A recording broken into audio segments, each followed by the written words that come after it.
Hi friends, मेरा नाम अजय उपाध्याय है। आज हम बात करेंगे एपीक्यूपी प्रोडक्ट क्वालिटी प्लानिंग की, जिसको शॉर्ट में हम एपीक्यूपी भी कहते हैं। अब हम जो बात करेंगे वो AIEAG बेस पे रहेगा और इसको हम जो यूज़ करते हैं कंपनियों में नए प्रोडक्ट जो लॉन्च होते हैं, जो नए प्रोडक्ट बनते हैं, कैसे हम उसको क्या क्या डॉक्यूमेंट्स उसमें हमें रिक्वायर्ड होती है, उसके बारे में बात करते हैं। अब आगे बढ़ते हैं। इसमें इसका ऑब्जेक्टिव जो मैंने आपको बताया कि इसमें एपीक्यूपी प्रोसेस को अंडरस्टैंड करना है, identify the inputs outputs of the 5 APQP phase. इसके टोटल जो है 5 फेस होते हैं और understand APQP as a methodology for new product development. अब ये चीज़ है सिंबल कि हमारी प्लानिंग क्या है, हमारी क्वालिटी प्लानिंग क्या है, वो चीज़ डिनोट कर रहा है। और ये जो है हमारा AIG एपीक्यूपी मॉडल है। What is the APQP? Advance product planning is structured method of defined and establishing the step necessary to assure that the product satisfy the customer. ठीक है। The goal of product quality planning is to facility communication with everyone involved to ensure that all required steps are completed on time। ठीक है। हम हमारा गोल क्या है, planning क्या है, कैसे कम्युनिकेट करेंगे, कौन कौन इसमें इन्वॉल्व होगा, वो सारी चीज़ इसमें होता है। ठीक है। अब आगे बढ़ते हैं। पहला फेज जो हमारा है वो क्वालिटी प्लानिंग की है। क्वालिटी प्लानिंग की हमें जरूरत क्यों पड़ती है? क्योंकि हमें जो कॉस्ट बनानी, जो हमें प्रोडक्ट बनाना है, उसको डेवलप करना है, उसको क्या क्या क्वालिटी स्टेज से क्या क्या हमें जो है जरूरत पड़ेगी, वो चीज़ पर डिफाइन होता है। किस स्टेज पे हमें करना है वो चीज़ सारा डिफाइन होता है। अब क्या उसका मार्केट जैसे हम एक एग्जांपल की बात करें, लोअर मार्केट शेयर उसका क्या है, लोअर मार्जिन क्या है, वो सारा कुछ होता है। इसमें हम क्रॉस फंक्शनल टीम की भी बात करते हैं। क्रॉस फंक्शनल टीम जो है कैसे काम करती है, उसके लिए typically provide a better quality solution to complex dynamic. ठीक है। इसके बाद हम जो नेक्स्ट बात करते हैं fundamentals of product quality planning. इसमें हमें जो जरूरत पड़ती है, फंडामेंटल्स की जो जरूरत पड़ती है, quality organizing the team, define the scope, team to team communication, training, customer supplier and subcontractor involvement, simulation, concrete engineering, control plans, concern resolution, timing plan and chart. Okay. तो ये इसमें जो 5 phase होते हैं, पहला होता है planning, दूसरा होता है प्रोडक्ट डिजाइन एंड डेवलपमेंट, तीसरा होता है प्रोसेस डिजाइन एंड डेवलपमेंट, चौथा होता है प्रोडक्ट एंड प्रोसेस वैलिडेशन और 5वां होता है feedback assessment and corrective action. अब हम पहले फेज पे चलते हैं, प्लान एंड डिफाइन प्रोग्राम। ठीक है। इसमें जो हम इसको हम प्लानिंग भी बोलते हैं। इसमें हमारा क्या कॉन्सेप्ट क्या होता है? प्रोग्राम अप्रूवल होता है। इनपुट में हमारा वॉइस ऑफ द कस्टमर की क्या रिक्वायरमेंट है वो चीज़ आ जाता है। उसमें मार्केट रिसर्च भी आ जाता है, हिस्टोरिकल वारंटी आ जाती है एंड क्वालिटी इंफॉर्मेशन आ जाता है, टीम एक्सपीरियंस आ जाता है, business plan, marketing strategy, product process, benchmark data, product reliability studies, customer inputs, ये सारा जो है स्टडी करके हम इनपुट में लेते हैं इसको। ठीक है। और इसमें हमारा जो ऑब्जेक्टिव जो होता है, determine customer needs, define and plan a quality program. Outputs इसमें हो जाता है design goals, reliability and quality goals, process flow chart, listing and special product and process characteristics, product assurance plan, management support. Okay. इसका जैसे हमने एक दिखाया हुआ है पोर्टेबल ऑटोमोटिव साउंड सिस्टम का, कैसे हमने किया है, वो एक एग्जांपल है। ठीक है। कोई भी MP3 iPod के लिए है तो ये चीज़ है इसमें।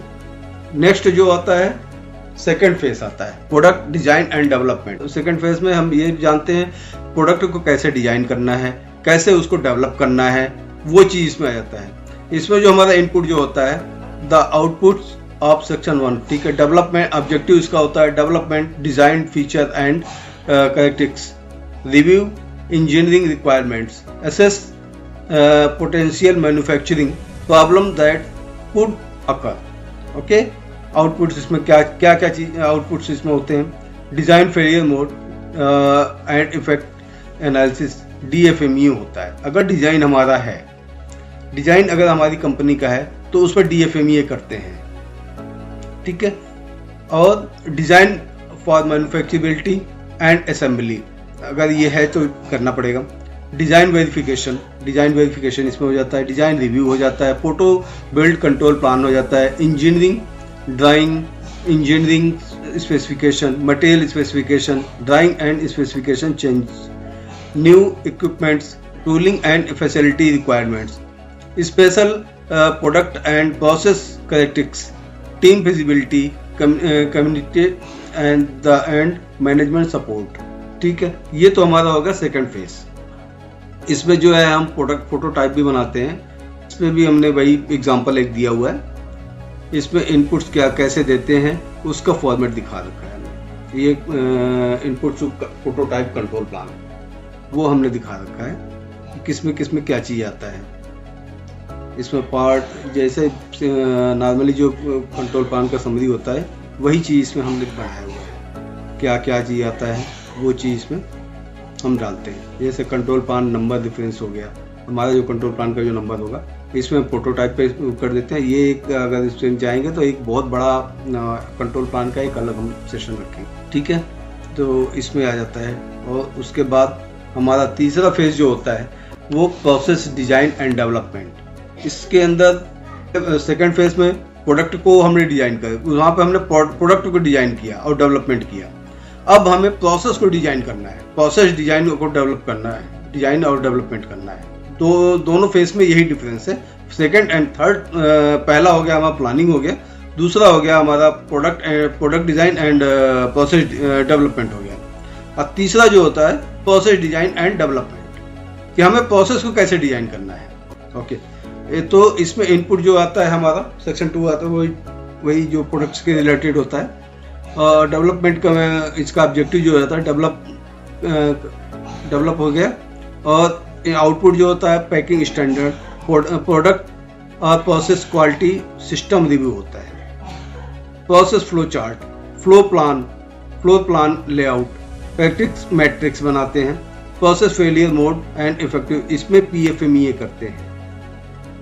ठीक है, PFMEA सभी के लिए जरूरी होता है, चाहे अगर डिजाइन पहले वाले में था DFMEA था, डिजाइन के लिए था, लेकिन यहाँ पे हम प्रोसेस कर रहे हैं तो process failure mode and effect analysis करेंगे। उसके बाद प्री लॉन्च कंट्रोल प्लान बनाएंगे, वो बनेगा, प्रोसेस इंस्ट्रक्शन होगा। प्री लॉन्च कंट्रोल प्लान का मतलब ये होता है कि हमें कौन सा प्रोसेस कैसे बनाना है, वो हम इसमें डिफाइन होता है। प्रोसेस इंस्ट्रक्शन होता है कि हमें प्रोसेस को कैसे करना है, उसके लिए हम उसके दिशा निर्देश वगैरह जो है देते हैं उसमें। उसके बाद मेजरिंग सिस्टम एनालिसिस प्लान होता है, MSA जिसको हम बोलते हैं, उसका प्लान बनाते हैं।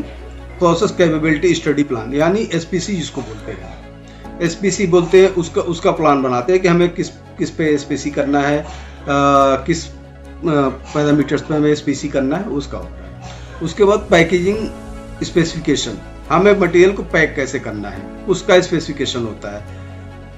उसके बाद मैनेजमेंट का सपोर्ट होता है। ओके, ये भी इनपुट कंट्रोल प्लान वही है प्री लॉन्च का, वो हम इसके बात किया था, पहले प्रोटोटाइप का किया था, अब हमारा ये प्री लॉन्च का है। ओके, ये फॉर्मेट है हमारा। चौथा है product process validation, product and process validation.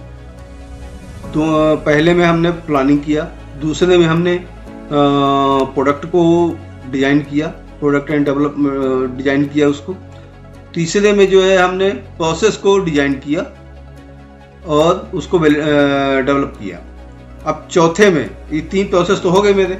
अब उसके बाद चौथा प्रोसेस जो होगा प्रोडक्ट एंड प्रोसेस वैलिडेशन, कि हमने हमारा जो प्रोडक्ट है वो प्रोसेस है, वो हमारा उसको वैलिडेट करते हैं कि हमारा प्रोसेस सही है कि नहीं है, प्रोडक्ट हमारा सही है कि नहीं है। तो उसके लिए हमें क्या करना पड़ता है, प्रोडक्ट ट्रायल रन करते हैं। प्रोडक्ट ट्रायल रन किया, उसके बाद मेजरिंग सिस्टम एवेल्युएशन होता है कि हमने जो मेजर किया उसका सिस्टम क्या है, उसमें कोई कमी तो नहीं है, कोई दिक्कत तो नहीं आ रही है, वो चीज़ हम स्टडी करते हैं इसमें। उसके बाद प्रोसेस कैपेबिलिटी स्टडी करते हैं, प्रोसेस हमारा कितना कैपेबल है वो चीज़ हम स्टडी करते हैं इसमें। इसके बाद प्रोसेस कैपेबिलिटी स्टडी कर लिया, उसके बाद प्रोडक्शन का पार्ट अप्रूवल करते हैं, प्रोडक्शन पार्ट अप्रूवल, ठीक है, वो हो गया। अगर कोई दिक्कत आती है तो हम वहीं पे उसको रोकते हैं, उसमें चेंज करते हैं, जो भी जरूरत पड़ती है फिर से स्टार्ट करते हैं। और उसके बाद प्रोडक्ट वैलिडेशन टेस्टिंग करते हैं। प्रोडक्ट हमने बना लिया, प्रोडक्शन हम कर रहे हैं, उसको वैलिडेट करते हैं, वैलिडेशन उसकी टेस्टिंग करते हैं, उसमें क्या और भी हम क्या चेंज कर सकते हैं वो चीज़ होता है। उसके बाद पैकेजिंग का एवेल्युएशन करते हैं कि पैकेजिंग हमारा कितना इफेक्टिव है, कितना जो है आगे प्रोसेस में आगे जो हम कस्टमर के पास भेजेंगे तो उसमें कोई दिक्कत नहीं आएगी, हैंडलिंग में कोई दिक्कत नहीं आएगी, इसलिए पैकेजिंग एवेल्युएशन ज़्यादा जरूरी होता है। प्रोडक्ट क्वालिटी कंट्रोल प्लान, उसके बाद हम प्रोडक्शन क्वालिटी कंट्रोल प्लान बनाते हैं, जिसमें वो एक तरह से फ्रीज हो जाता है। पहले हमने बनाया था प्री लॉन्च का बनाया था। प्री लॉन्च के बाद अगर प्री लॉन्च हमारा सक्सेस हो जाता है तो उसके बाद हम प्रोडक्शन रन करने के लिए हमें प्रोडक्शन कंट्रोल प्लान बनाना पड़ता है। फिर क्वालिटी प्लानिंग साइन ऑफ होता है मैनेजमेंट सपोर्ट के बाद। ये तो हो गया हमारा चौथा फेज। अब होता है पांचवा फेज जो होता है हमारा feedback, assessment and corrective action. तो दोस्तों इसमें जो होता है कि हमने प्रोसेस को वैलिडेशन किया तो उसमें क्या निकल के आया, उसमें कहाँ पे हमें चेंज करने की जरूरत है, कहाँ पे हमें कोई प्रॉब्लम आ रही है, कोई भी डिफेक्ट आता है तो उसमें हम उसका फीडबैक क्या आया उसका हम असेसमेंट करते हैं और उस पर एक्शन लेते हैं। इसमें जो है हमारा जो आउटपुट होता है reduced variation, customer satisfaction and delivery and service. तो इस तरह से जो है हमारा पांचों फेज हमारे हो गए। मेन यही होता है। इसके बाद जो है हमारा सारे प्रोसेस जो हैं स्टार्ट हो जाते हैं। प्रोसेस हम उसको प्रोडक्शन में लेते हैं। इसको अगर आपको पसंद आया हो तो इसको लाइक कीजिएगा और इस पे अपना वैल्यूएबल कमेंट दीजिए, जरूर शेयर कीजिएगा। Okay, thank you.